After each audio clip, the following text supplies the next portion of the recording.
24 ঘন্টার মধ্যে ওই দুষ্কৃতীদের গ্রেপ্তার করে আইনের আওতায় এনে কঠোর শাস্তির ব্যবস্থা করতে হবে। ঈদের দিনকে এই ছেলেগুলো ঘুরতে গেছে, RSS বজরংবলীর ছেলেরা বিজেপির গেরুয়া ঝান্ডা গলায় নিয়ে তাদের বললো, এই তোরা মুসলমান নাম শোনার পরেই বলে, এই তোরা জিহাদির বাচ্চা, তোরা তালিবানের বাচ্চা, তোদেরকে সরাতে চেয়েছি বলে মারতে মারতে ওদের নিয়ে গেল টেনে ওই বৃদ্ধ আশ্রমের পিছনে।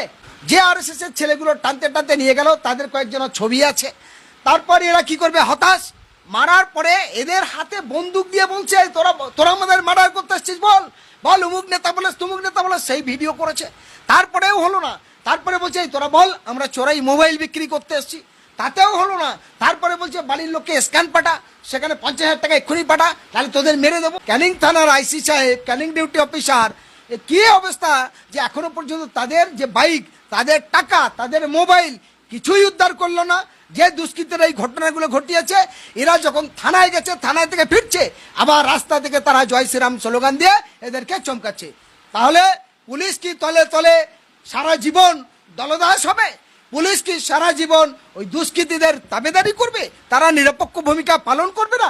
প্রশ্ন আমার। আক্রান্ত যারা ছিলেন তারা 3 জন। এই 3 জনার 3টে মোবাইল নিয়েছে, 3টে গাড়ি আছে সেখানে জমা, একটা বুলেট গাড়ি আছে, দুটো বাইক আছে, 3টে মোবাইল আছে, এবং এদের কাছে 15,000 টাকা ক্যাশ টাকা ছিল, এগুলো নিয়েছে। এবং বাড়ির লোককে স্ক্যান পাঠিয়ে আরও 50,000 টাকা দাবি করে, এবং তাদের যা মারধর করে সেগুলো দেখার মতো নয়। ভিডিওগুলো আপনার